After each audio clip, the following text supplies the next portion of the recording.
Welcome back, everybody, to an episode of Big Apple Hockey, where I will admit I am sort of on the ledge right now, ready to jump off the building, but I'm hoping that's not going to be the case. That's why I got Anthony here to stop me from doing it.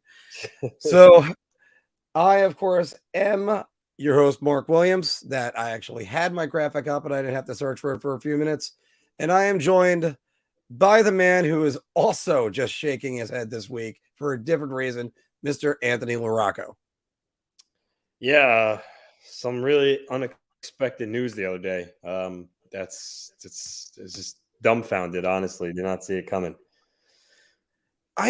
You know what? The way, and we're going to start, by the way, by talking about that news that Anthony is dumbfounded about, because this week, we're going to get into the Rangers in a bit, because obviously they're playing a game tonight, but the New York Islanders this week parted ways with head coach Barry Trotz.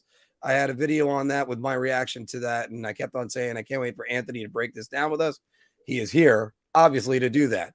Trotz, 152 wins, 3 playoff appearances, 2 conference finals appearances, and 152 wins, third most in Islanders history. Anthony, who are the 2 guys ahead of him? Al Arbor and Fred Flintstone. Hard to believe. Jack Capuano. Well, he had 7 years to do it, so why not? I mean, Trotz won Coach of the Year with the New York Islanders, turning them from a porous, turnstile defensive team into one of the most stalwart defensive teams. Anthony, give me your thoughts on this one. Well, like I said, it was shocking. I was dumbfounded. I didn't see it coming. But then in retrospect, when I sat back and really thought about it, I thought it was weird that when the season ended, players have the exit meetings. Lou Lamoriello and Barry Trotz did not speak to the media, which the coach and general manager always do. And a couple of days later, Andrew Gross, beat writer from Newsday, said that they were still in meetings. So when I thought about it, I'm like, now it actually starts to make a little sense, because it seems like it maybe was something that Lou was stewing on. But listen, the way I look at it is, I think that it's just a situation of where maybe the two had philosophical differences on what direction to take this summer. That could be it.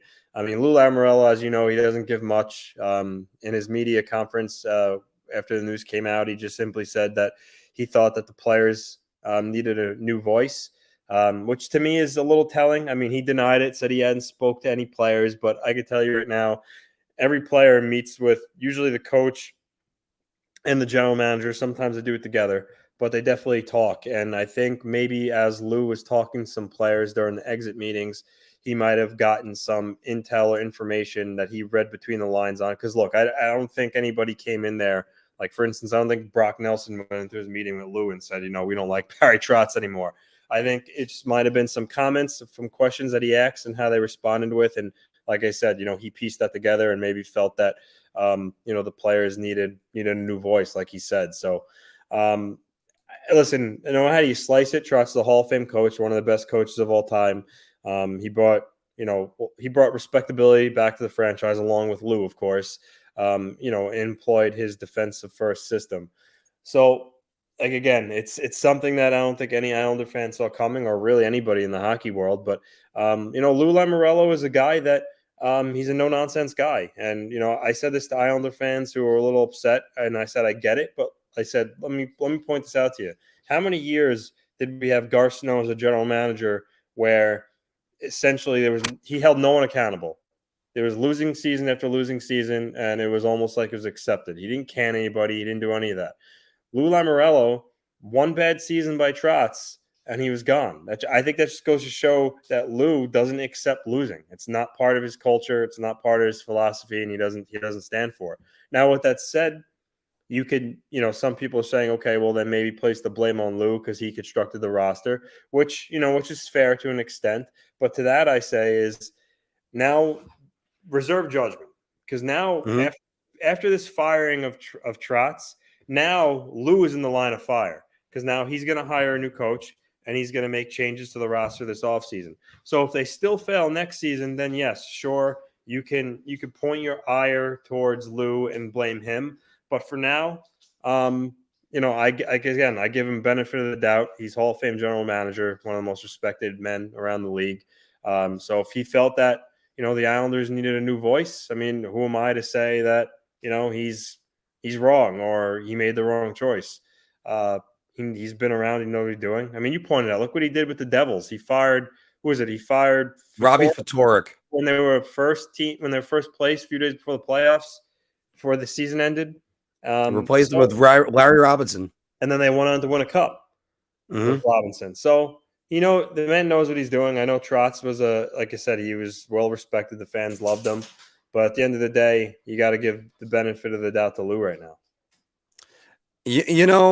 And this is why we definitely need an Anthony, because I mean, I'm still trying to make any sense of it. And even though it's not my team, but still we're covering the New York Islanders. It's just one of those things that this team was built for Barry Trotz. Obviously, let me just point out that that's wrong, by the way. They didn't trade Leddy for nothing. They got a second-round pick for Leddy, which turned into Atu Radi, who's the Islanders' best prospect, and is producing in the playoffs right now for Bridgeport. So just wanted to point that out.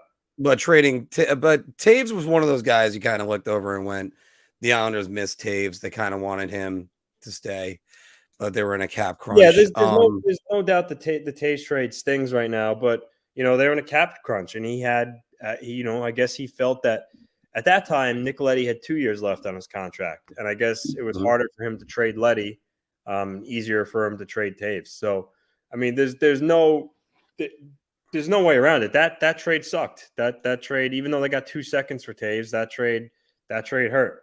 But now you're contending that the Islanders are going to go get a veteran head coach. Here's a list of a bunch of them that are available. And yes, Joel Quenneville's name is on that list, pending reinstatement. Can you look at that list and say the Islanders should go get Coach X? Well, my initial gut is Babcock. I mean, Lou had history with him in Toronto. And with Babcock, you're moving on from one Hall of Fame coach in Trotz to another in Mike Babcock. So that could be a good fit. I think Babcock will employ a more offensive system, which is going to suit Barzal big time, which is another topic. I think Barzal is going to get – I'm not guaranteeing he's going to get 85 points again like he did in his rookie year, but with a new coach that's presumably going to play a more offensive system, you're going to definitely see an uptake in Matt Barzal's numbers. But yeah, Mike Babcock, Quenneville's great, but with everything that happened with him and how he kind of turned his back to what was going on, I'm not really sure. And also, too, Lou's all about professionalism, respect, and I just can't see Lou Lamoriello hiring a guy like Joel Quenneville right now. Not right now. Radioactive. I don't see it. Other than that, the names, I mean, Paul Maurice maybe intrigues me a little bit. Bruce Boudreau does. If he opts not to go back to Vancouver after what he did for that team, I would welcome him. And the other option is Lane Lambert, the assistant. He's been sought after by many NHL teams the last couple of years. So if the Islanders don't give him the job, I'm sure he'll probably just leave. But he's a candidate too. But with how Lou said he thinks the players need a new voice, I think that he's not really going to be the option because he's essentially an extension of Barry Trotz. I mean, if he's the coach, they're going to play a very similar way. And how much really of a new voice is that? So, yeah, it's going to be interesting. On that list, I'm going to say Babcock, Boudreau, Maurice. Definitely not. It's not going to be Colliton. Like I said, he's going to want a veteran guy. John Hines, I don't really think he's particularly good. Derek King's too green. Don't want Alain Vigneault at all. So yeah, and there's still more names that could even be added to this list. How much would this one terrify you? David Quinn. Yeah, that would be horrendous. But again, I don't think Lou is going to go with a guy who doesn't have much experience. I think he's going to try to get another veteran coach. Which Which, by the way, because I'm going to tie it right back to the Rangers in a moment, but I do have to ask you this question. I want to know your opinion on this. Currently constructed minus Barry Trotz, is the Islanders' Stanley Cup window still open? A little bit of a hard question to answer because I think You don't know who the coach is, I know. without Trotz, like who knows? I mean, the coach. Well, actually that's a lie. No, I'm going to say almost for a fact that next year the Islanders are going to be a more wide open team. They're not going to play the same structure and system that Barry Trotz did. So that should lead to more goal scoring. So maybe that helps them become an even better team. I know under Doug Waite they scored a lot of goals, but they had no defense. I don't think it's going to be that extreme again. I think they are going to play like kind of right in the middle. But it depends. I think with the right coach, and then if they add a guy, if they land a Philip Forsberg or add more scoring in the offseason, I honestly think they could be an even better team than they were when Barry Trotz was the coach. So yeah, I still think they are. I mean, as much as I love Barry Trotz and his system, Barry Trotz wasn't the sole piece that that powered the Islanders. They do have a good core of players that really matters the most because they're the ones playing on the ice. But yeah, I think just a hypothetical, if they added Mike Babcock and then added a goal scorer, and then got another left side defense to play with Noah Dobson to replace Letty, I think they could be a really dangerous team. By the way, we're going to have more tone deafness from David Quinn in a moment, but and more on the Islanders potentially signing free agents in a moment. But I do have to ask this question. Are the Islanders a premier coaching destination? Are they a very attractive coaching destination? Yeah, you know what? I think so. Like, listen, they just came off back-to-back conference finals appearances, and I think most executives, agents, everyone around the NHL recognize that this year was just a hiccup, which makes some people, raise their eyebrows even further why Trotz was let go. So with that said, yeah, I think they're still viewed as a team that has a good core. Great building, obviously, great place to live. So yeah, I mean, I think there will be a lot of coaches that would be chomping at the bit to work for Lou Lamoriello and coach, the Islanders here in New York. So yes, Okay. I would say so. Gut reaction. Where does Barry Trotz end up? I want to say if he chooses to continue coaching, because there's also been some speculation that he might want to step into more of like a management role. But I would say Winnipeg. He's from there. I don't think Lowry's going to stay there. They're looking for a coach. He can kind of go home, so to speak. So I would say Winnipeg would be my favorite. The other possible teams, if DeBoer is let go in Vegas, I could see that as a potential option. And I could also see Philly taking a big shot at him. But Winnipeg would be at the top of my list. That would be bad news in a lot of ways for Ranger fans because a lot of you guys in the chats in the last couple of weeks, you've been begging for Mark Scheifele. If he goes to Winnipeg, they are not dealing Mark Scheifele. So we want to know more what you think about Barry Trotz leaving the New York Islanders. Good move, bad move. Don't forget, you could drop a comment below. These are new graphics that'll hide our faces a little bit, but I'm still working on them. And don't forget to like, share, subscribe, also hit the bell. So, yeah, wow, that really does cover our faces a lot. So it's hard to do mid sequence. We are going to go to the New York team that's playing a game tonight, and Anthony, obviously, I'm ready to slip my wrists at the thought of this series because this hasn't been the series we've been led to believe in anyway. And we talked about the disallowed goal and still thought things were going to turn around. They tied the series 1-1. Even after game 3, you thought maybe I still thought it was a great sign the Rangers fought back and tied game 3. And they took the lead in game 4 and they're going to do something. But sorry guys that I'm leaving up the Islanders, Chiron. The real question is, can the New York Rangers stay alive tonight?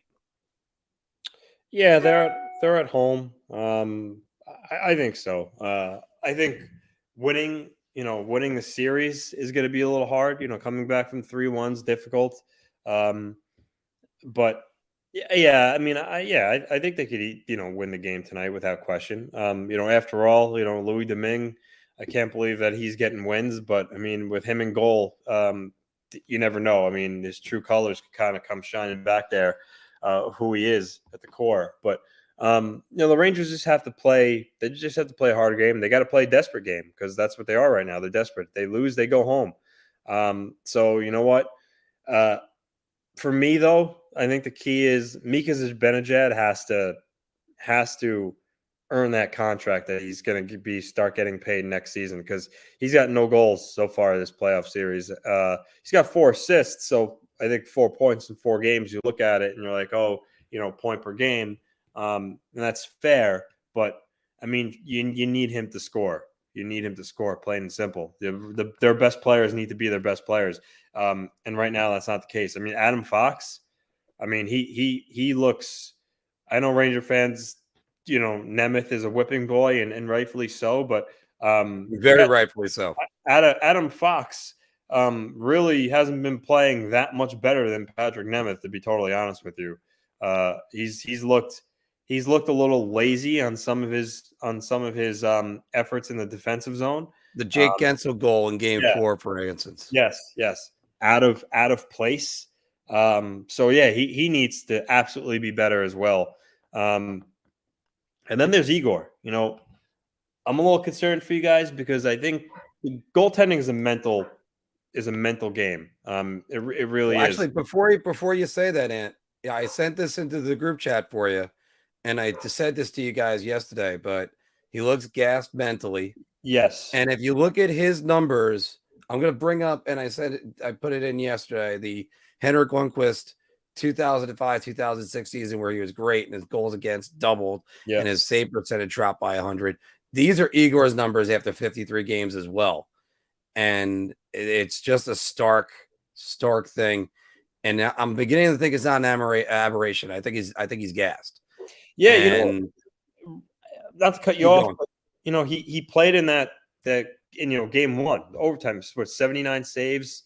I felt that a lot of times, and it's not always the case, but in the playoffs, if you play a marathon game, 2 overtimes, 3 overtimes, 4 overtimes, and you lose, I think a lot of times it could be hard for that team to mentally come back from that. And now that he's a goaltender on top of that, to lose that game, I think got to him for sure. And the last 2 games he's been pulled. So if the Rangers have any chance of winning this series, he needs to perform like he did in Game 1, and even during the regular season. But right now, if the Igor Shesterkin from the last 2 games is in goal tonight, I don't know if the series will last much longer. But he's fantastic, easily a Vezina Trophy winner.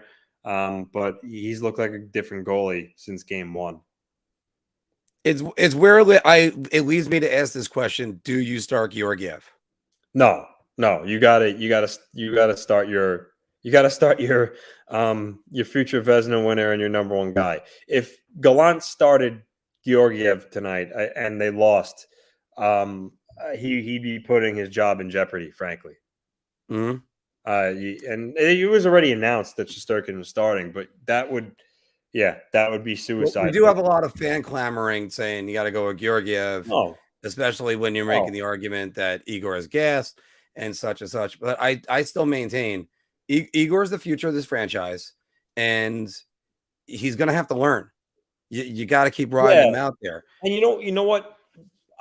Looking before the series started, that I thought was silly, and because I saw it on Twitter from maybe I think 2 to 5 like Ranger fans, because I guess whoever I follow, I see posts from people, but there are a lot of like Ranger fans that saying, "Oh, I don't see us losing this series because that would mean Igor Shesterkin would have to lose 4 times." Like I'm sitting there saying to myself, like, what? Patrick Waugh lost playoff series. Dominic Hasek lost playoff series. Just because you're a really good goalie doesn't mean you're immune to losing a playoff series. So I'm like that's like just kind of like ass backwards thinking, and it just goes. No, I think what they were trying to say is that it's really difficult to beat those goalies. I understand that, but my point is, like, for a guy like Shesterkin, this is his first taste of the playoffs in the NHL, and it's a different ball game. And I think some guys you need that adjustment. Sometimes it's hard for a goalie who has no experience playing the playoffs to jump in and play at the same level that he played at during the regular season. It just is. It's called mental toughness. And I'm not saying, Igor Shesterkin is weak mentally. That's not what I'm saying. But, for some guys, it takes a little bit of a learning curve to get up to the test for the rigors of the NHL playoffs. And right now, it seems that game one really affected him in that regard. Yeah. And right now, as Aiden's saying, you think the Rangers have the confidence, like Troupa said, they're coming to play tonight. Yeah, I think they're gonna put forth their best effort of the series since game one, since they came out. You know what? They got to go out and win tonight. There you go. That's it. You just got to take it one game at a time. Yes, 30 teams have come back from a 3-1 deficit. It's about a 10% clip, and it's, if you're gonna do it, you have to get the first win, and then you have to get the second win. But also, by the way, a lot more of these teams have forced game 7, but then lost game 7. So as Core Python has brought up in this, he's making a wild prediction, but that might actually be it. By the way, Sean, just to let you know, it was my high school sweetheart. We were together for 3 years. She did not leave me at prom. So, but talk being so, you're right about it. Talk being so much, you have to go out there. They got to prove it. And again, the Rangers came out strong. The thing is, and I've said this too, Anthony, and let me see if you agree with this. I think having the disallowed goal affects you more mentally than having your backup in net. If anything, I think having your backup in net makes you tighter defensively, knowing you can't take more risks. Would you agree with that? I mean, a little bit, but to be honest, you can't. I mean, if players are sitting there sulking over a disallowed goal that happened a couple of games ago, and that's affecting, or losing a triple overtime game. Yeah. But that's got to be, you got to forget about that. If they're literally still thinking about that, and one of the reasons why they're not playing well, then they need to check themselves as a professional athlete, because it's playoff hockey. You got to move on. You can't harp on it. Maybe it's okay in the moment, for the first, in the locker room after the game is over, but every game's a new game. Everything else that happened prior needs to be thrown out the window. That's the mentality you have to have. And that's a loser's mentality. So I really hope that's not their train of thought, or if that's affecting them at all. But listen, when it comes down to it, the nitty gritty, their backs are against the wall. They have to win tonight. They have to come out. They have to play a full 60 minutes. Like I said, Zibanejad has to perform. Shesterkin has to be up to the task.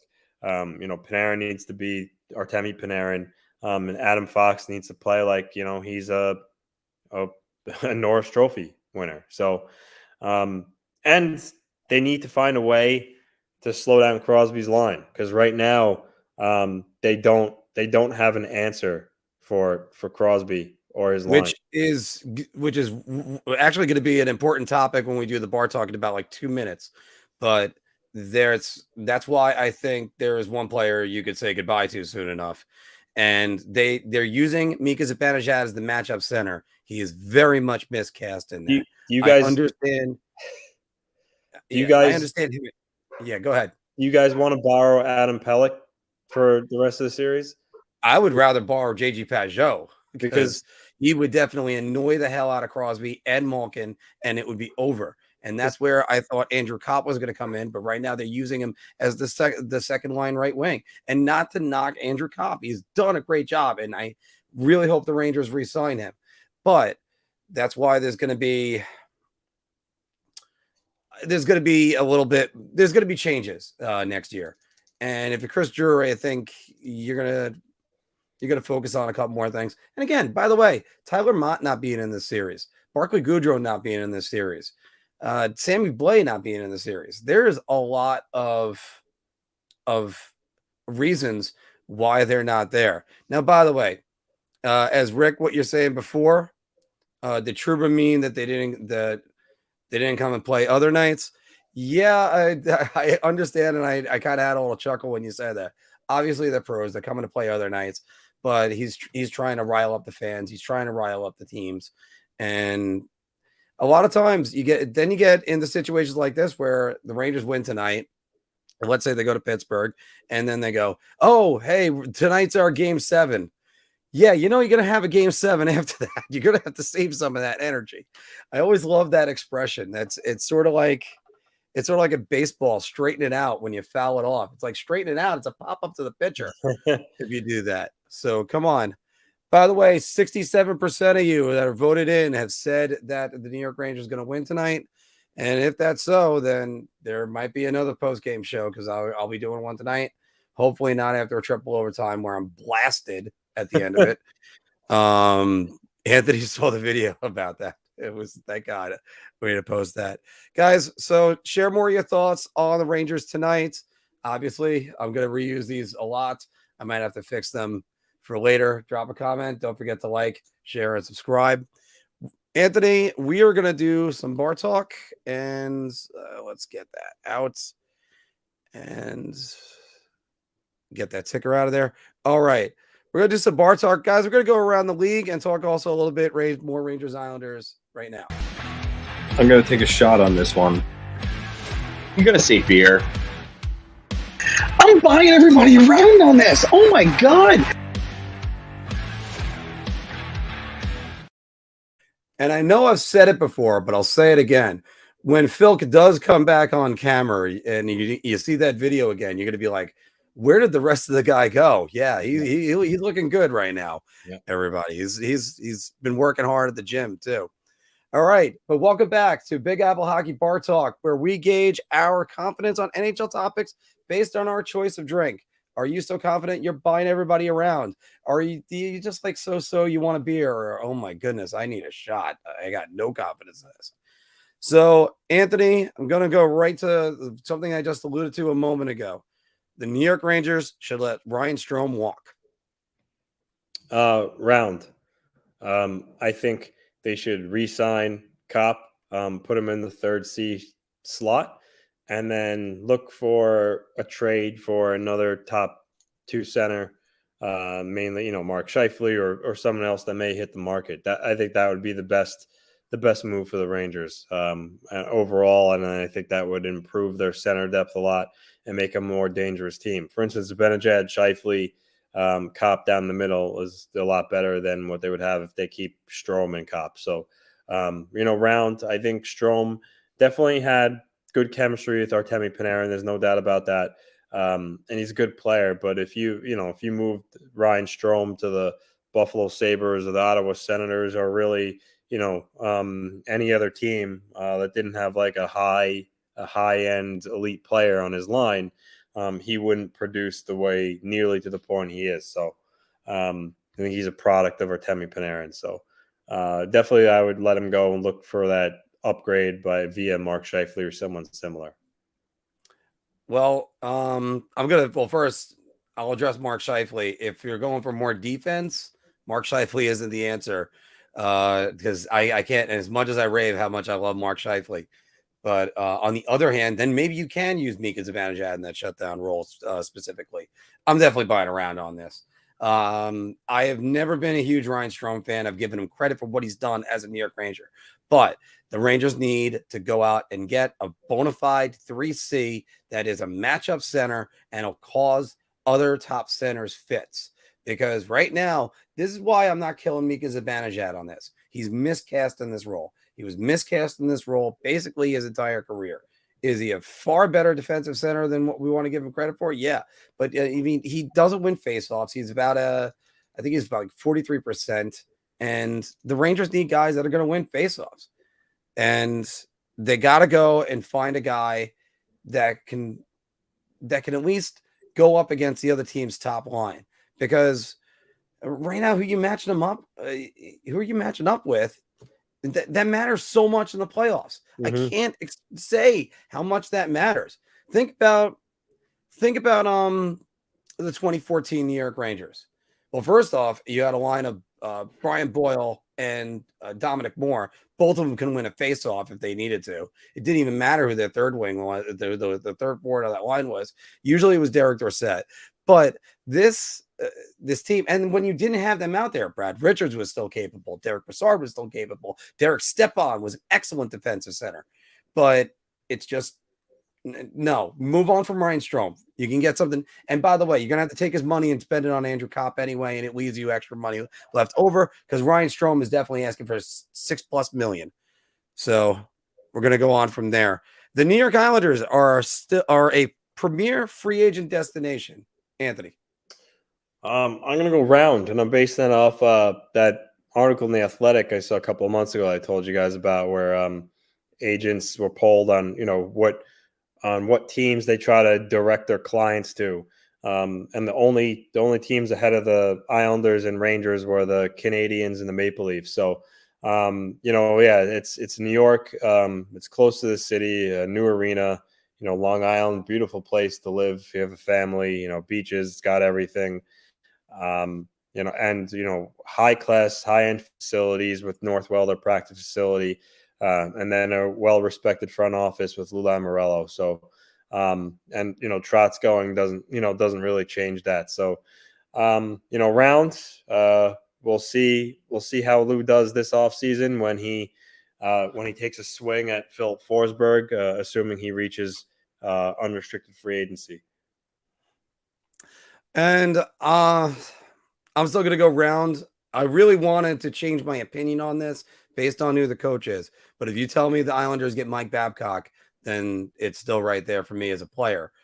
That being said, everything about it, I think a little bit of it rests on the coach. If I'm Johnny Gaudreau, it was a no-brainer for me to go to Barry Trotz. Now I'd have to see if the Flyers get Rick Tocchet, or if more on him in a second, or if just where the setup might be. If the Islanders end up opening it up, that could also attract some guy like Philip Forsberg, though. So it depends. But I'm still going to go with their premier destination and Ledecky and all that cap space they got right now. We're going to go to the guy that I just mentioned a second ago. Rick Tocchet should be the top choice for the Philadelphia Flyers. Shot. I mean, now that Trotz is a free agent coach, every team's first choice should be Barry Trotz. I think Tocchet obviously has a history with the Flyers, or I guess, maybe be a feel-good story there. But I think Barry Trotz would fit them. He'd bring defensive structure to a team that has really had none. That's easy. Trotz should be their number one choice, not Tocchet. So I'll go shot. You know what? This was set up all weekend for it to be buying around. And then the Islanders had to fire Barry Trotz. It's shot. It's definitely shot. Barry Trotz, there are teams in the playoffs currently playing games right now that would fire their head coaches. Yes. I was talking about that Brendan Shanahan was possibly on the phone calling Barry Trotz in the middle of the first and second period. More on the Leafs in a little bit. But, there are lots of teams that would go with Barry Trotz. They would throw him out right now. It's not the New York Rangers, everybody. Sorry to say that one. They're paying Gerard Gallant a lot of money, and he's done a great job, too. Don't forget that one. By the way, that's a little bit ludicrous. I know I have friends. I'm not even talking about you guys in the comments. Go right ahead, say that. It's fine. But I got friends of mine that the first thing they did on Monday night was say, fire Gallant and hire Trotz. Really? And by the way, you also don't want an organization to do that. You don't want an organization that's constantly hiring and firing coaches. That's not going to be good. Anthony, to the team that is number 2 in the league, as the only team that's not playing any games right now, Colorado's rest will lead to rust. There's a lot of R's. I'll go beer. But Colorado is way too talented. I think even with the rest they have, they'll still be able to have success in round 2. The reason why I'm still saying beer, though, is because, not playing games for however long it's going to be, 8 days, 9 days, or wherever it is that when they play again in round 2, there might be a little bit of rust, but not anything that's going to, derail the Avalanche off their quest of the Cup.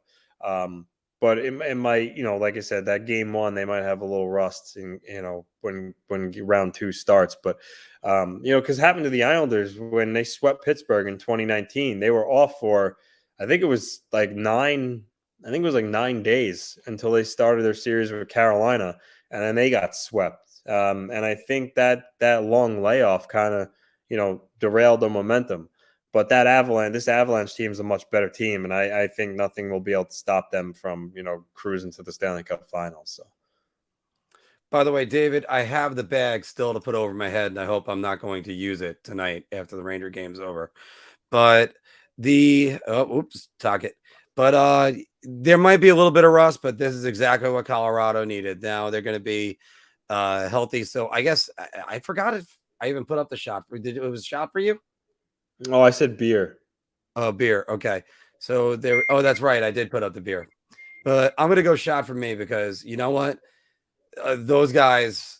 The one thing that's gonna help is that Darcy Kemper is gonna be 100% by the time that series happened, and they're gonna be facing a good team that might be a little bit beat up in St. Louis or Minnesota, and that's where if you watched our playoff bracket, Phil actually talked me into St. Louis winning that series, and wow, that's St. Louis.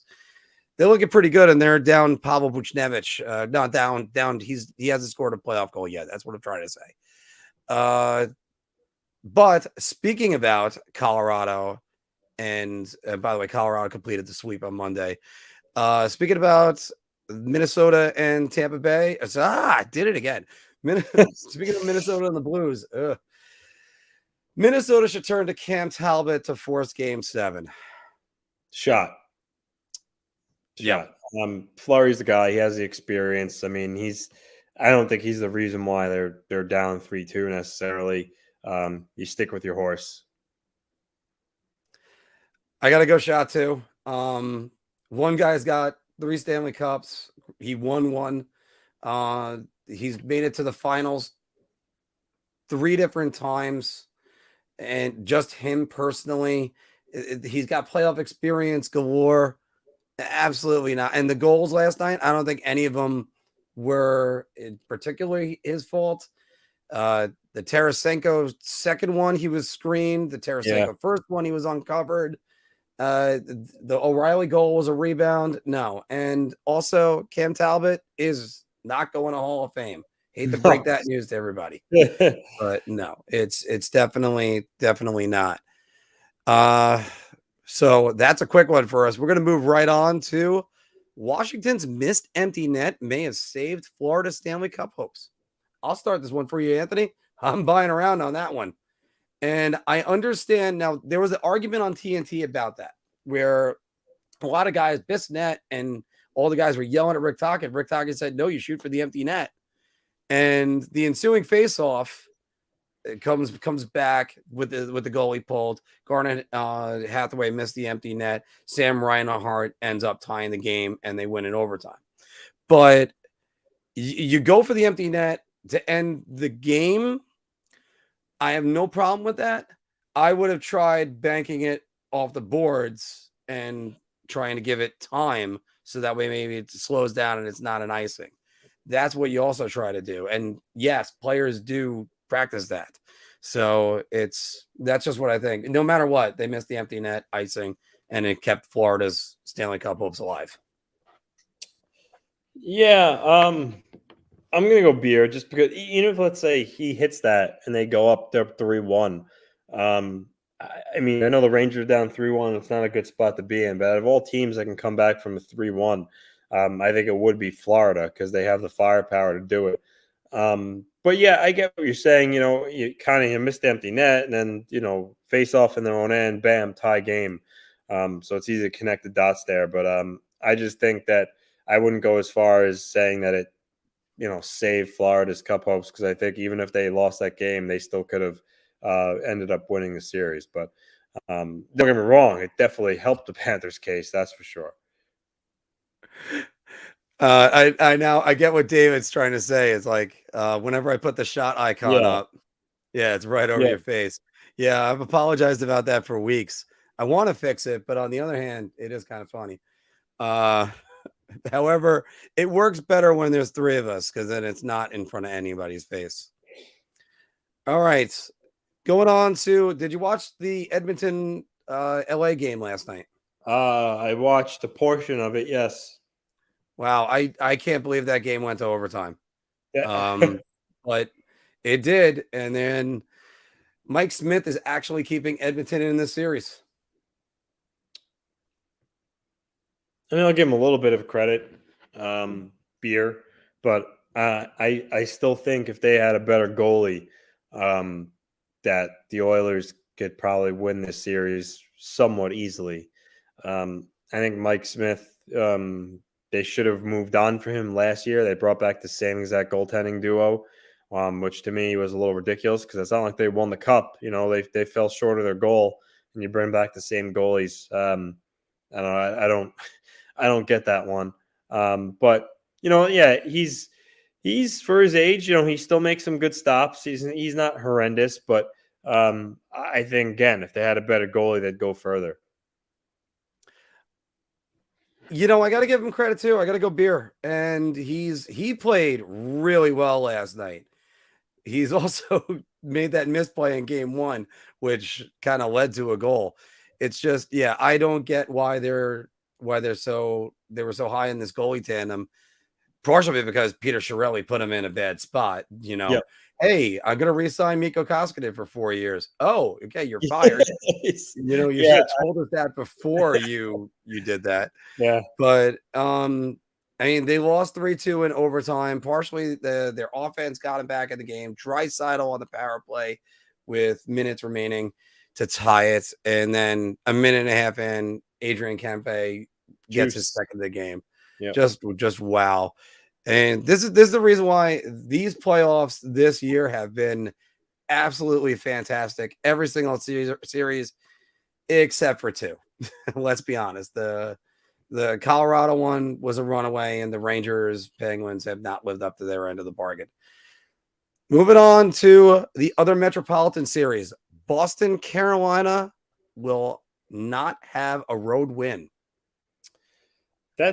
It's trending that way. The home team is winning both games, but I think it ends. I think Carolina ends the series in Boston. I don't think Boston's going to force a game 7. I think Carolina's going to close it out. So I'll go shot. Okay. And then there's the angry face right behind. You're actually perfectly aligned with that. That is perfect. I'm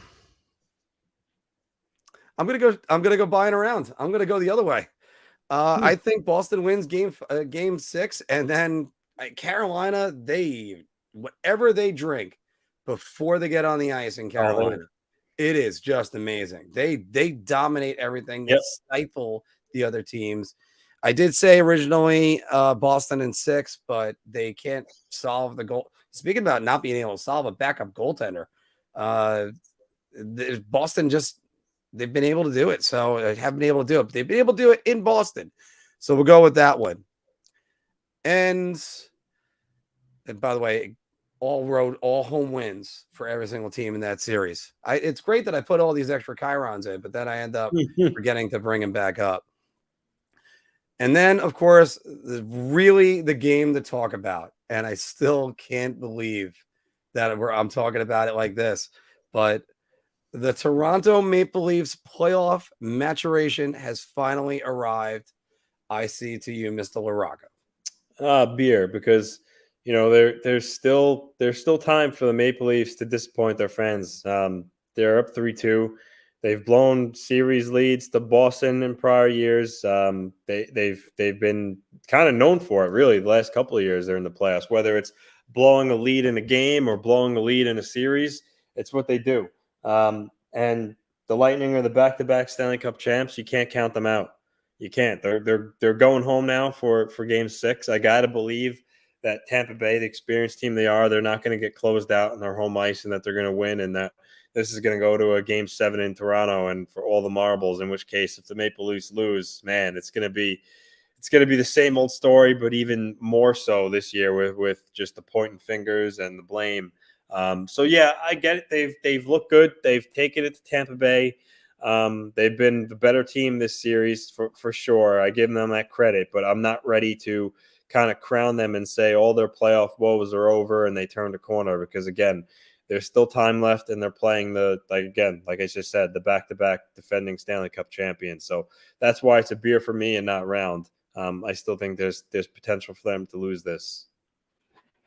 I want to buy around so bad and be on the and buy this stock before it goes up, because if things stay the way they were trending, they might be winning a lot more, because if they face the Capitals in the next round. But it's a beer for me too. I even have it highlighted to hit around, but no, it's just a beer for me too. And the reason why I'm still going to stick with that one is just, you're so tempted by it, but you've seen them fail so much over the last 20 years. And watching Austin Matthews, watching Austin Matthews just bury that goal. And I'm watching it last night. William Nylander fitting that goal. Vasilevsky overcommitting a little bit towards the post. Just, wow. Everything looks like it's going their way, but I don't know. By the way, there's an interesting comment right here. Honestly, I'm an Islanders fan. I may be crazy, but I'm not panicking. He did lose the locker room and he had to go. Plus, it is time to play. You know what? Maybe.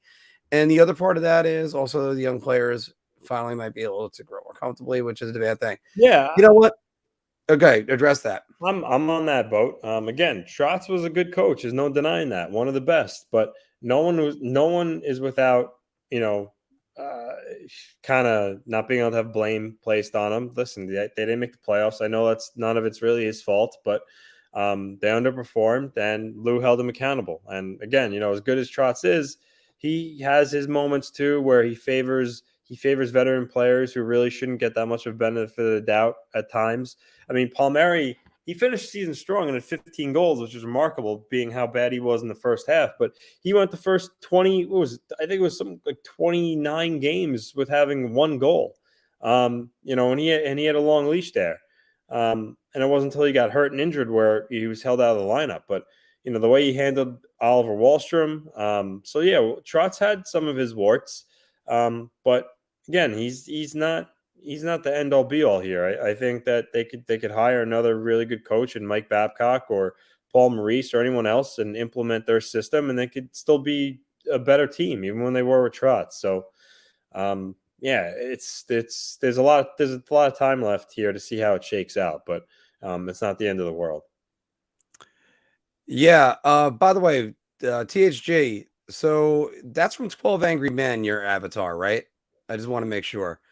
But and again, Mikey's bringing this one up right here. It's until Trotz getting fired, all the Islander blogs are calling for him to get fired. And by the way, my friend John over at All Things Islanders, Anthony, and myself, we all covered this. I wrote up a practice article that was basically on BigAppleHockeyPodcast.com, but it's just I don't think it sends a good message that the second I understand accountability, but every Islander fan was saying, well, this is thanks, juror number 2. All right. By the way, if you haven't watched 12 Angry Men, the original Henry Fonda one, watch that one. It's a great movie. But every Islander fan was saying, well, they had the 13-game road trip. They had COVID hit them. They had a long way to get back, and then they couldn't do it. There was a list of it. I'm not going to use the word excuses. There was a list of reasons why they didn't do it. And my conversation back, especially at the bar, was there's a little bit more to that, because I still think there were personnel decisions, but I think those decisions were more on Lou than they were on Barry. And that's why I defend Barry on this. Now, I also kind of agree with what you're saying, Anthony. I understand him getting fired shows that they're trying to hold him accountable. They're trying to go in a different direction. They think a little bit more offense would help them. I question whether or not, and I mean, but as we're saying, lineup decisions like Bailey, Char, Green. I mean, what else were you filling them up with? You couldn't go to Robin Sowell all the time.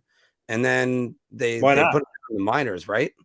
Yeah, I mean, Salo looked good when he first came up. He could skate, and the biggest thing with you look at good teams nowadays, you have fast, mobile defensemen who can move the puck up the ice. And the Islanders really, I mean, Ryan Pollock's got a good shot, and don't get me wrong, he's a good skater, but he's not the fastest. Adam Pella, good skater. He's got speed, but he's not an offensive defenseman. I mean, so you're really left with Noah Dobson as your true offensive defenseman. And you need more of those in the lineup. And Robin Salo is that. He could skate well, move the puck. Why not put him in? I mean, you don't have to play Andy Green and Chara for every game. I mean, they're older, and you could tell they lost a couple of steps. So, I honestly did not. So I agree with him there. Some of his decision making there was nonsensical, to be honest with you. All right. Well, he mentions Golashev, who didn't get any playing time. I think, did he play one game? No. He got recalled when a bunch of COVID was hitting the Islanders and players were out, but Trotz never put him in the lineup.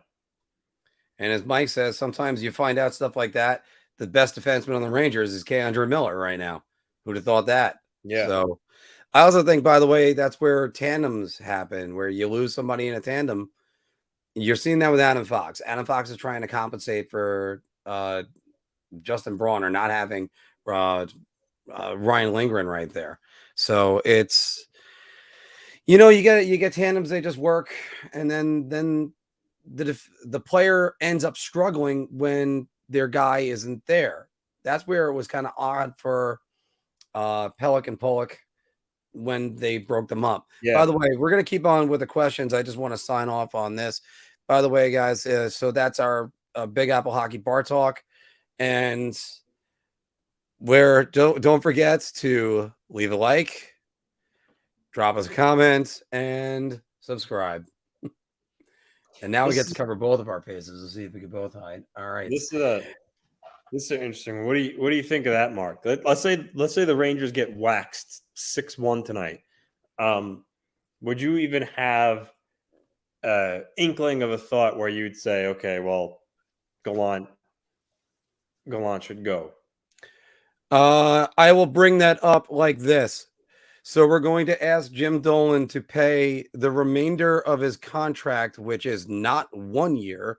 It's not 2 years. I believe it's a 4 or 5 year deal all right now. No, I don't see it happening. Yeah.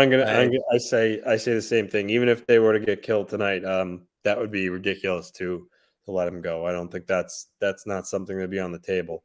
Now I will say though, if they were to lose in that fashion, where the game was a blowout, would you say that this season for them was a disappointment?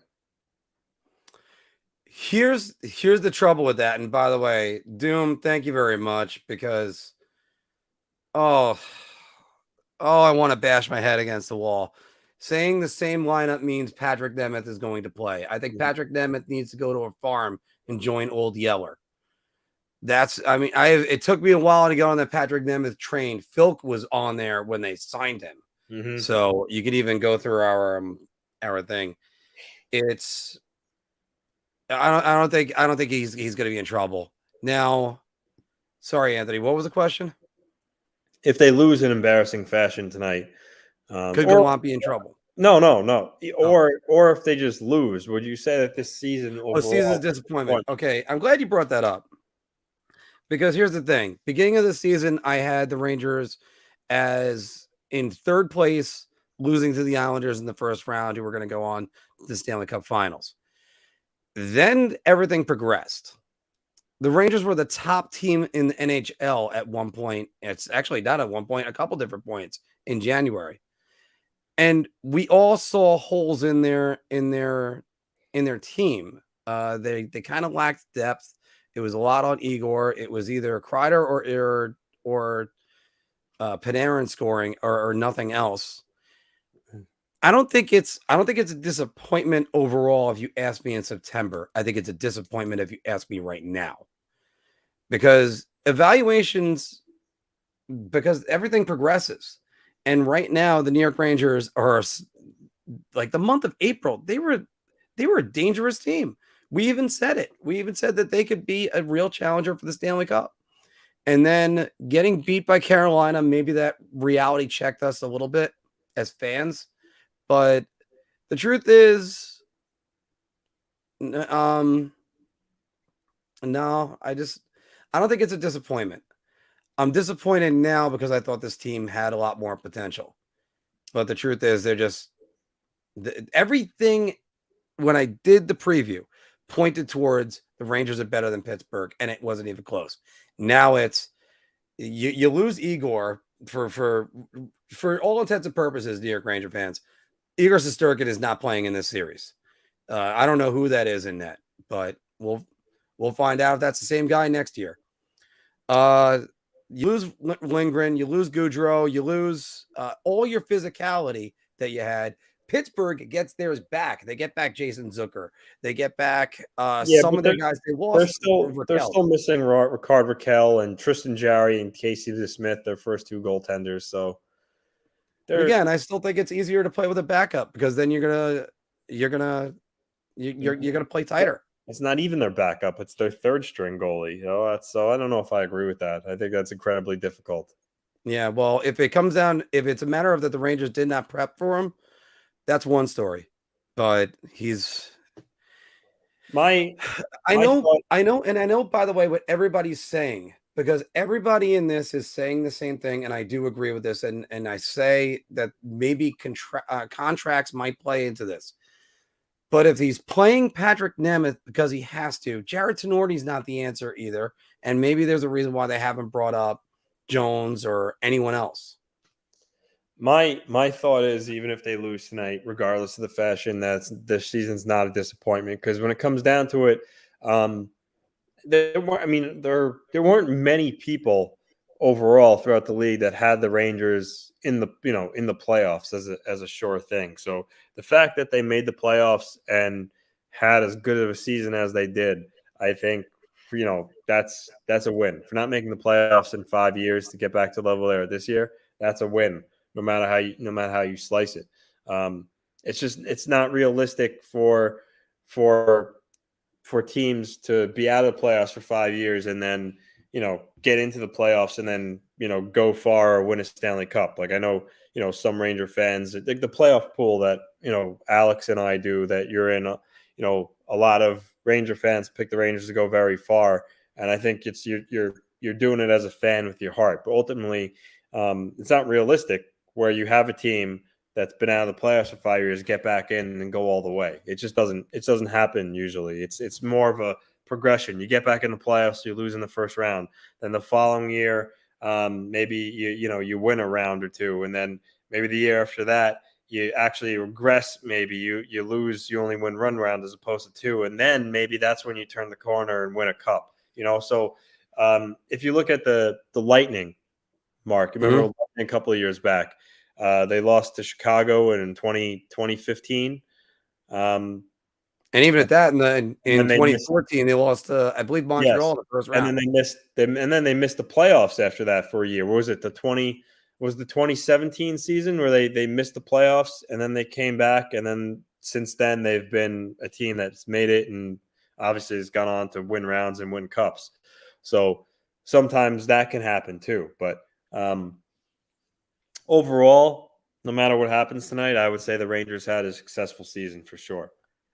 I think, first off, they played their first playoff game within 5 years, and they are an up-and-coming franchise still. I want to pull out one team stat besides the 40% faceoff. They had 24 shots on net. We could say that they didn't want to pull the trigger. That's also the Penguins not letting them get shots at the net. The Penguins had 18 blocks. So you're looking at 42 shots that were attempted that are statistically there. I can't categorize the shot attempts that missed, but or at least just looking at these stats at the moment. I know those stats exist. The Penguins tightened up in front of Louis Domingue. They made sure that they were laying all out. And look, they had playoff games. It's not over yet, by the way. It's still not over. No. I mean, let's be honest about something else. Pittsburgh ain't exactly the strongest mentally fit team, period. Look what the New York Islanders did to them last year. The Islanders won game 5 in overtime with that beautiful pass Tristan Jarry made to Josh Bailey. That was like, oh, hey, look, I should, because everybody knows you pass it up the middle as a goalie and a defenseman. So anyway, he makes the pass to Bailey, then allows the goal. Then they go to Nassau Coliseum. I even think they took a 2-0 lead in game 6 and were a complete no-show the rest of the game as soon as the Islanders tied it. You know what made a difference in that series? Ilya Sorokin was 4-0 and had a .943 save percentage against Pittsburgh in that series. Yes. And what's difference between the last 2 times the Islanders played them in the playoffs and the Rangers, Adam Pelech and Ryan Pollock totally neutralized Crosby in both those series. The first year Crosby, it's been so long ago, I can't remember now, but he either had 0 points or only had 1 point in those 4 games. I don't know if it was 0 or 1. And then last year they completely neutralized Crosby. I believe he only had 2 points the whole series. So that's what's missing right now. The Rangers don't have a defensive pair right now that's shutting down Crosby, and he's making or a viable center that can go up against him. Yes. Now, by the way, there's a reason why the mantra is no quit in New York. Yeah. So hopefully we won't see any quit tonight. This is an interesting comment from Sean, because I know you love Kreider, the president of his fan club, but this is an interesting one only because, again, it's not going to happen. He's got no trade protection Until 2024. Yeah, but I see what he's saying, because yes, he's having a career year. He scored 53 goals. I got to tell you, I know we've had this discussion before, but no one. It's very rare that someone just becomes a 40 goal scorer or 50 goal scorer at the age 30 or more. Like I would bet a decent amount of money next year that Chris Kreider only has about 25 to 30 goals, because that's been his norm his whole career. So it's easier to say that than sitting there saying he's going to score 40 or 50 again next year. That's not guaranteed money. That's not in the bank. He needs to prove it more before you can call him that. So I get what Sean's saying here. Yeah. His trade value, technically speaking, his trade value is at the highest it's ever going to get. So, and by the way, Sean, just to mention this, Chris Kreider's career in the playoffs, his best games have always come against elimination. See 2013, him scoring the OT winner versus the Bruins. By the way, I'll get to that with the young players in a second. And speaking about tone deaf things, I got to get to that in one more second. I got to get the tweet up. But Chris Kreider against the Washington Capitals, game 5, had the tying goal that forced overtime. Ryan McDonough's winner, and then had a 2-goal first period against Washington Capitals, which really forced game 7. Kreider is still there, and you know something, I think he's going to get another 30, because I think the evolution of his game has differed. He doesn't want to play the speed game as much. Now he's finally willing to play the size game, and all of his goals, he's got 3 goals, because I've charted all these goals outside of the house, and a lot of them, they're all in front of the net, and he's battling, and that's just what that's what he's gonna be the next 2 years at least. And then maybe 2024, maybe you move on from him. I don't think you have to. His salary isn't that astronomical that it's so bad. But and go ahead, pick another question. I got to get this tweet for you, because I got to show you this. I alluded to it earlier. It is one of the most dumb, tone deaf things anyone ever could say. But go ahead. It was this Jarry couldn't stop beach ball against the Islanders last year, which is true. Jarry was not good, obviously, but the Islanders won that series mainly because, again, they totally shut down Crosby, and they made the switch from Varlamov to Sorokin. Obviously, Jarry's play helped, but those were the two main reasons why the Islanders were able to beat Pittsburgh again. I'm almost there. I almost got it. Oh, hey, here it is. And let's get it up. You know when you say something and you just completely ignore all rational logic? Well, ladies and gentlemen, I give you David Quinn. What an idiotic sentence. Then play the kids more, coach. Why do you think you're not here? He wouldn't play the kids. Is that really David Quinn, though, or is that a parody? That is really David Quinn. David Quinn, NHL.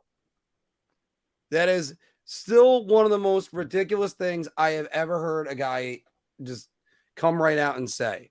You're supposed to be here to develop him. You weren't supposed to bench Capo Caco for half his career. It's Mark, I know you said it's real, but he only has 475 people are following him. That's not. I don't think that's Quinn. Well, it's Quinn NHL. I understand that, but I think yeah. Like you see some of these tweets, like, I mean, Aaron Judge wins it for the Yankees in all caps. I mean, isn't it a coach really? I mean, official coach, but the official account. Yay, Stanton. I understand that, but do you realize how good do you understand how good fakes can be? Like good. Well, I just got duped then. You did. You got duped. That's not David. I saw that and I was infuriated. No, that's not him. All right. No, all right. I should have known. By the way, good thing the government's gonna start an investigation board on disinformation. But no, don't. Yeah, just. But by the way, David Quinn still wouldn't play the kids. He still wouldn't. He wouldn't let Matty Beniers take a shootout goal or shootout attempt in the Olympics. So, all right. So I guess good thing that wasn't on the main show. But yes, it's in Q&A and it's buried and nobody's going to watch the entire thing. Not David Quinn. So it's not David Quinn. All right. Awesome. No. So in other words, all right, let's all right. Somebody actually put their time in to say official David Quinn account. Yeah. Yep. Yeah. All right. That's what people do, Mark. Gosh, people need to have more time with their. Yeah, Justin Quinn, by the way. David Quinno. Oh wow. Yeah, there's my Michael Scott impression. Definitely right there. So, I mean, yeah, Quinn would even do it to get back Brendan Smith and then use him as a fourth line wing. So it's just Anthony talking Mark off the ledge is my favorite part of the show. Yeah, but Quavid Quinn. I mean, it's unfathomable. I'm gonna look up what Gerard Gallant's contract is right now. But by the way, 62% of you said the Rangers are going to force Game 6. I'm going to end the poll right there. And I see that. Like I said earlier, I could see that happening. They could win tonight. It's again, their best players are going to have to come to play, though. That's how they're going to win the game. One thing that can completely change the entire series, although I said he's gassed, but if Igor Shesterkin comes out and let's say he posts the shutout tonight, who's to say he doesn't do the same in Game 6?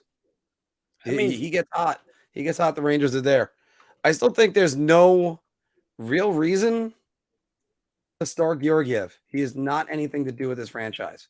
He will be gone within No. 2 months. There's no reason. Like I said, I told you earlier, if he started and the Rangers lost, that would be a real risky thing for Gallant. He'd be putting himself in, the line of fire. But that's not happening. Circuit starting. It was announced yesterday or after Game 4. So, by the way, Gerard Gallant, 3 more years at $3.5 million. They are not eating $10.5 million for a playoff coach. No, that would be shocking. That would be even more shocking than the Islanders firing Trotz if Quinn got the can. Is Nemeth the Rangers version of Chara? I think Chara is better. He's got a Norris Trophy. Patrick Nemeth is high-sticking people in the face. I said this earlier. I think I was a reply to one of our comments, but I'll take a cone over Patrick Nemeth. A cone won't get out of position, and he won't high-stick anyone in the face. Yeah, Chara's really slow, but at least his positioning, he knows where to be. He's still effective on the penalty kill just because of his size and reach. So yeah, he's definitely better than Patrick Nemeth. Patrick Nemeth shouldn't be in the NHL.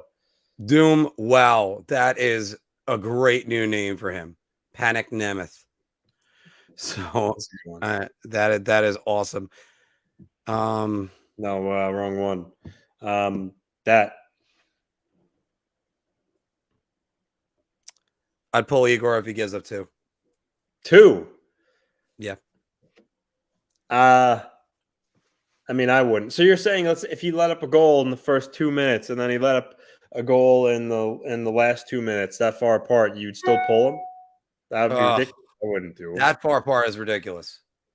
But if they end up, because by the way, sometimes pulling a goaltender is not the goalie, and that's what Game 3 was. Yep. Game 3 was wake up, boys. Game 4 was Igor. Igor was overcommitting on everything. Look at the Crosby goal. And I think if he let up, if it was, let's say, 3-0 Penguins and it was, 10 minutes, 7 to 10 minutes into the game, then I think you pull him. I think what's scarier is that most of the goals were scored on one net in Pittsburgh until the second period. Then they kind of even it up a little bit more of the last game.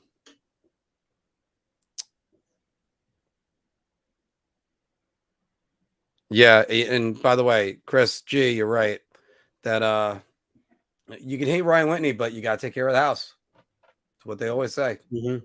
Got to take care of the house. It's what we've all known as hockey players. First, they should let Copp take all the faceoffs. He's I think he's a 53% faceoff guy this year. So, Ryan Strome, never mind. Patrick Nemeth is one story. Ryan Strome is the forward of Patrick Nemeth. Just because you get points doesn't mean we get to forget. You take bad penalties. You're out of position defensively. It might sound like Ryan Strome is my whipping boy. But, by the way, Anthony, who was your whipping boy for the Islanders this year? Andy Green. Bailey. The coach does that sometimes, tells the players, you're playing like trash. Look what you've done. Yep. Which I think it was almost not what Victor Tikhonov did in the Miracle on Ice. He squarely blamed it on Tretiak, and he didn't, and he shouldn't have. Imagine if Tretiak stayed in that game. Yeah, by the way, that's a good question too about the puck being in the net until Crosby whacked at it, and they stayed forever on that replay. 90 seconds. Instant replay, 90 seconds. If it's not in the net, it's not in the net. We don't need it blown up like the Calgary overtime game winner in the 2004 Stanley Cup Finals, where they're still saying, oh, it was ours. Okay, are you sure 100%? It's the next day. That's where you're saying they should have won.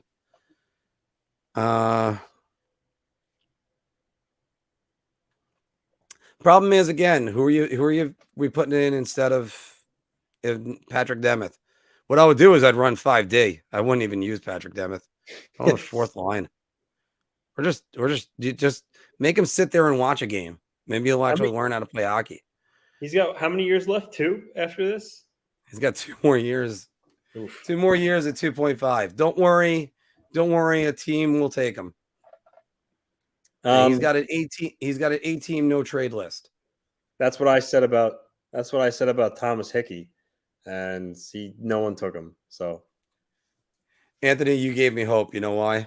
Why? Somebody took Andrew Ladd. Yeah. If you could trade Andrew Ladd, who did not play a full season, that was $6.5 million. You could do anything. No, $5.5 million. $5.5 million. That was a masterful job by Lou. Yeah, I mean, I don't know. Maybe Patrick Demuth has played some good games this year. It has been few and far between, but he's played some good games this year. I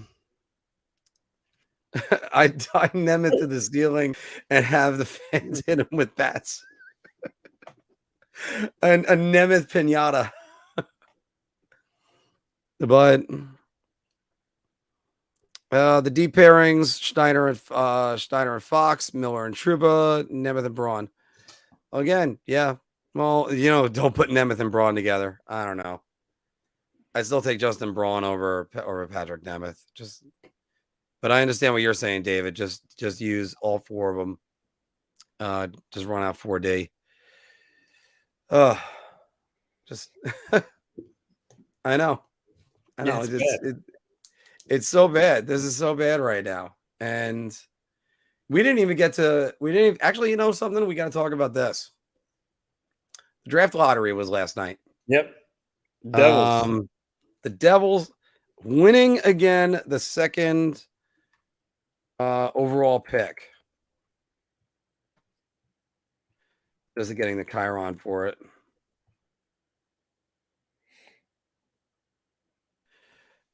I mean, Anthony, give me your first thought about the lottery. I like that they changed the rules that you can only move up a certain amount of spots, and also depending how many times you won it prior. I like that, just so it'll prevent again from the Oilers picking first 3 years in a row like they did when they took Hall, Nugent Hopkins, and then Yakupov. So I like that.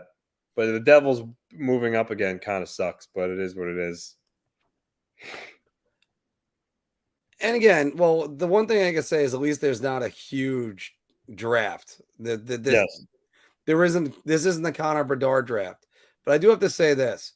If I'm the Arizona Coyotes, what the hell do we have to do to win a lottery? Yeah. Like, you got to be kidding me. The Arizona Coyotes, who have been just abysmal, they have stripped it all down for this purpose, and their reward is the 3rd overall pick again. I'm playing in a 5,000-seat arena. That they're hoping to have it all fixed by tomorrow. And I know what everybody's kind of thinking, Devils fans especially, like, oh, imagine if the Rangers look overmatched. George, have a good one. Take it easy. But I know what fans are thinking. Oh, the Devils are so stacked with talent. Yeah, you got to have a coach and you got to put it all together. That's what you have to do. Lindy Ruff isn't going to be that answer, and they haven't fully committed to Lindy Ruff at all. So they got rid of his. Well, I think they kind of did. I mean, they fired his assistants, but they left him. So pretty sure that he's going to be back. I've said this before. I'll say it again. I'm starting to really think Lindy Ruff is just a coach that benefited from 2 great goaltenders. I mean, that's about it. I mean, outside of Dominik Hasek and the Dominator. The Dominator, yes. I mean, he's trying to get New Jersey more into hockey. Yeah. Oh, the Devils are the new Oilers. Oh, hey, Rob, how about this one? I did not hear about that. Montreal said they're willing to trade the first overall pick. I've heard about that. I don't think that's right. And no, the answer is no. I'm not dealing Lafreniere. Certainly not for There was a comment that was up here earlier. Sorry, David. I didn't think it was yours. It's essentially Lafreniere for Shane Wright. Yeah. And I understand what everybody's trying to do with that, but now you're going backwards to try to get Shane Wright has gotten some comparisons to Patrice Bergeron in the sense that he plays a 200-foot game. Shane Wright's also been falling off of draft boards lately. Some of his valuations haven't been as glowing as you thought. He's still the consensus number one, though. Yeah. But look, I also think Gorton's got to make that offer officially. And I don't think Chris Drury's going to accept it. He's not the general manager. Mark? Oh, who? Gorton? No, yeah, that's right. He's not the general manager. I'm sorry. Hughes. Sorry. Yeah. Well, because they need a Frenchie. Yeah. Sorry, I was reading Matador's one of you think the Rangers have some nerve using the catchphrase "No quit in New York"? Well, we're gonna find out tonight. I'll tell you that. By the way, I do want to thank some of the Pittsburgh fans that have been in the comments. That some of them who have stuck around to actually debate, they've done great because I've actually had conversations with them, and conversations is what it's all about. Instead of just going, "Oh, you're crying about that disallowed goal." Yes, it could tremendously change this series. Oh, who knows? Pittsburgh would have tied it. Yeah, that could have been. But you know what? They also could have not have. Would have been 2-2 in the series. Yeah. By the way, that the other thing is Brendan Othman's playing in the minors and playing well, and he's probably going to be with the team next year. But can I, let me throw this one at you. I think the Rangers could win the Stanley Cup with 2 rookies as forwards playing huge roles. 2 rookies? What do you mean? Who? If they made that deal for Shane Wright. Oh. No, I mean, I don't think Shane Wright, again, it's not everybody, and I think this was the frustration of Kakko and Lafreniere for some people. Not everybody's going to come in and be, Crosby or Patrick Kane or, rookie right off the bat scoring. So if they made that trade, I don't think that makes them any better of a team. Yeah. And let's say they're Connor McDavid playing great and then gets injured. And then now what? Yeah. I mean, I don't think that would be a good trade to begin with. Especially if your goal is to rebuild, go right ahead and do that. Yeah. Or to continue the rebuild.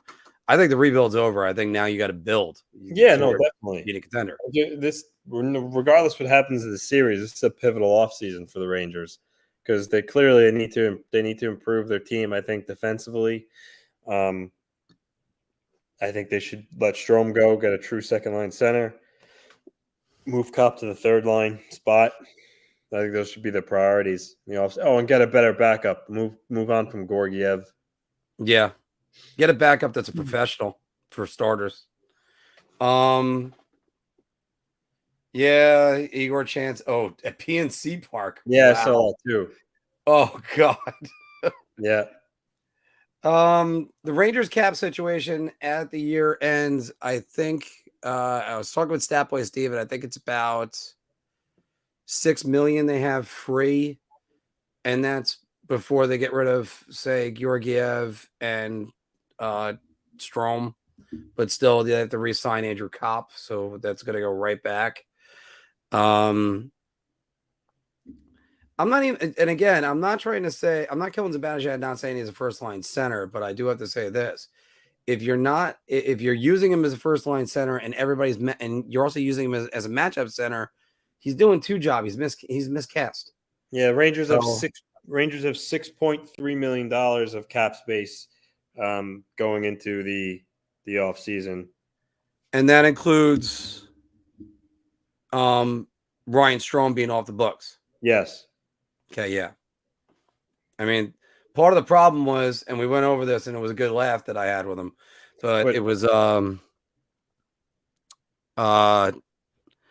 Rangers bought out Dan Girardi and then signed Kevin Shattenkirk and bought out Kevin Shattenkirk and then bought out Tony DeAngelo, which is exactly the amount of money that is on the penalties. Stop buying out defensemen. But First how off, do you don't give contracts to guys that you shouldn't be giving contracts to. question is how do you for $6 million, how do you re-sign Cop and do everything you want to do for $6 million? How do you re-sign Cop, Vetrano, Tyler Mott, and Sammy Blais? Sammy Blais is going to get a qualifying offer. Yeah. That's a great question. Not only that, but also not that he's going to break the bank, but Kako is an RFA this year too. Yeah. So that's the cap is going to go up by like 1 or 2 million. 1 million. But that's not enough. 1 million. But that's million. factored into that 6.3. That's Oh, that is factored in there. Okay. Yeah. You're going to have to try to find somebody to take Patrick Nemeth. That's going to cost you a draft pick. I'll say at least a third rounder. That starts that. This is why the Jacob Trouba contract really hurts. I was just going to say that's the guy that if you could somehow dump, you do it. But he's got a no move clause for another 2 years. Yeah, And not only that, but you need a backup. You need a backup goalie. So with that $6.3 million, you need to re-sign Kako, get a backup goalie. Improve the defense a little bit. So it's gonna be an interesting offseason for the Rangers. They're Drury's gonna have some work to do. And Rick, answering the question, can they win the cup next year? This is why this one hurts. Their window really was right now. Now you could say it was opening. You could use it like that. And I gave all the reasons why they might not be a cup contender this year. However, as Anthony just outlined, they got a lot of work to do next year. And I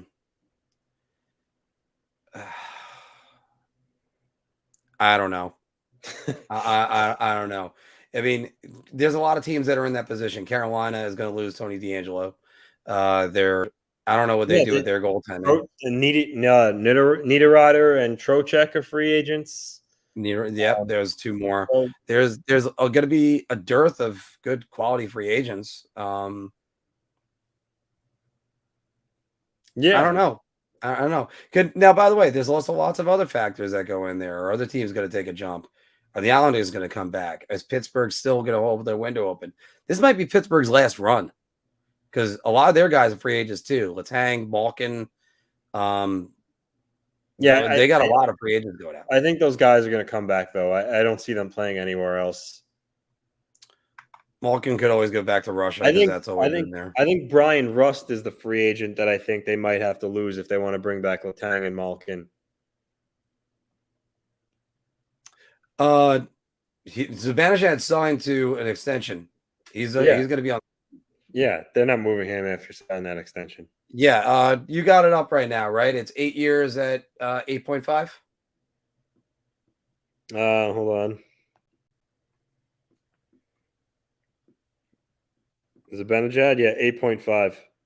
Yeah, and Fox is making 9, right? And 8 years. Yeah. Yeah. But you know what? By the way, there's lots of general managers that manage to do things that you go, how do they fit them under the cap? Well, they'll figure that out. Yeah, usually it's towards the trade deadline because you have more cap space. Yeah, I think that there's no one else they could really move that makes any sort of salary. I mean, they just signed Gaudreau, so I don't see them moving him. Obviously Kreider. And he's got no trade protection, I think. Yeah. Yes. Kreider's not going to go anywhere. Zibanejad just re-signed. He's not going anywhere. The obvious, Panarin's not going anywhere. So, I mean, who do you move? Do you move Jacob Trouba? He's got 4 years left after this, but he's got a no movement clause. So I don't think that he's going to agree to go anywhere. No. And no movement would also include buyout, if I recall correctly. And again, Gaudreau just signed. I don't think that the Rangers would move him a year into signing him. Don't see it. Yeah, he's got a modified no trade clause. Again, now you look at some of the other guys. Patrick Nemeth, modified no trade. He's got an 8-team no trade list. Yeah. There's 8 teams you can't trade him to. No move clause. And then afterwards, he submits a 15-team no trade list. Sorry, that's Jacob Trouba. I never said his name on that. The Rangers are gonna have to scuffle for a little bit next season. And it's rough. You got to think Kopp is gonna on the free agent market. Kopp's probably gonna want maybe a similar deal to like Pajot. He's gonna probably want in the range of $5 to $6 million. Which is again Brian Strome making $4.5 million. It's Panarin. Sorry, Ann. I'm looking at these numbers for next year. Ugh. It's gonna be it's yeah, I'm trying to figure heads or tails out of all this. Yeah, again, just $6 million for re-signing Kopp, or Kopp or another center, backup goalie. It's not a lot of cap space. No. And they're gonna have to figure out how to get some guys out of there. You could start by cutting Dryden Hunt. There's $750,000. Lori Pionemi goes against there. I don't know how much Kakko gets. I really don't. Yeah, I mean, he's probably going to get a bridge deal. I don't think they're going to go long term. Here's a name that might be gone next year: Ryan Lindgren. Yeah, that's an interesting one. $3 million. $3 million. I don't think he has trade protection, so that could be. Yeah, I mean, that could be one. So they're gonna have to qualify Georgiev before they try to trade him, or trade away his rights first. That'll be before the deadline. Alapov with Buchnevich. And this is where I still disagree with Phil. Everybody still thinks they could have kept Buchnevich on this team. I don't think so. But I got about a couple of minutes left in me, Mark. Yeah. I think actually we've covered everything, and when we're looking at the Rangers salary cap, and I'm wanting to slip my wrist more, thinking about just tonight in general. Yeah. Nils Lundqvist, I still think is going to be a player on there. You don't say Kakko bye-bye, because you could save yourself maybe $3 million. So you save yourself $3 million if you moved them.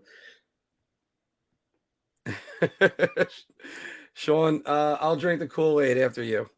Well, contracts. I'll tell you this. You know who's eligible to sign a contract on July 1st? Extension? Matt Barzal. Yeah, and that's one reason why I think I've made this bold prediction, Anthony. Let me get you on this one. They're going to go long term with him. Okay, cool. I mean, obviously they just fired Barry Trotz because I think Matt Barzal is the one that ratted him out. But I would have said Matt Barzal would have been a great centerpiece to go get Leon Draisaitl. Yeah, but I mean, it would, in theory, yes, but it would cost more than Barzal, and I don't think the Oilers would ever trade Draisaitl. I don't. Well, it's getting to the point of what are the Oilers going to do? I'll say that. I have no idea what they're doing. Well, I mean, if they go out again in the first round, they're gonna. I guess they'll improve the goalie, maybe add some more support with scoring. Evander Kane helped there, but they need a little bit more. But it's fairy tale land for anyone assuming that Draisaitl and McDavid are going to be put on the market this summer. It's just not happening. It's just not. I know it is. It's just I do root for stories. Yeah. But then again, But then again, be careful what you wish for. You guys saw me last year with Jack Eichel. So I'm so glad that's over. I would just be floored. So Matt Barzal signs an extension with the New York Islanders. What's that going to look like, though? 8 years. I mean, he'd probably want to be paid like, upwards of 9-10 million. Obviously his production doesn't warrant that, but I guess it's also, if you just look at his pure skill and talent, it does, but it hasn't translated yet in terms of and actually proving it. But I mean, it would probably be around there. It would probably be like around 8 years, probably 8 million on the low end to 8 to 9 million. I would say it's probably what he would ask for. Well, there you go. And Ledecky, I don't think he wants to sign, use all of that free agents, cap space on re-signing his own players. I think he wants to go out and get somebody big. It wouldn't go into effect for next season's cap hit because he's got 1 year left on his deal. It would be the following year. Yeah, so but they're not signing Phil Forsberg for one deal. You have to compensate for the rest of it. No, what I'm saying is if Barzal signed an extension this year, that cap hit wouldn't affect their cap this summer. It would be the following year because he's still under contract. Yeah. No, I get you on that one. Yeah. By the way, we're going to find out some news about Rangers soon enough because, as Chris G points out, Eichel played with a broken thumb for 2 months. You can only imagine what the Rangers... Ryan Lindgren's definitely got an injury that's undisclosed, like something he's been playing with for a while. So it's going to be a lot. Anthony, before we close it all out, give me a prediction for tonight. My prediction for tonight is 4-2 Rangers. I'm going to go 3-1 Rangers, and I think that they need to completely lock it down. They need to remember the team they were last month and go on from there. It's just difficult. And by the way, it's also, rough when you get a question like this right before we're about to sign off. What if Kakko gets an offer sheet? I don't think Kakko's getting an offer sheet. If he did, I would say bye-bye. Take the compensation or whatever it would be. And that would be a hell of a compensation. Yeah, I think it would be a first and a third right away. Because Kotkaniemi, did he get that? No, it depends on the dollar amount. If it was an offer sheet for $3 million, they don't get a first, you crazy man. Well, that's right. They have to really go nuts on him. I do think, and again, Joe Graves, you're right, Fox is hurt. I just think there's going to be some fight in the Rangers tonight, and it's all going to come out tonight. I think Pittsburgh breaks them in Game 6, though. So that's where the hard part is. All right, guys, thank you very much for joining us. It's always a great time, and I'll see you tonight for the post-game show. Till then, let's go Rangers.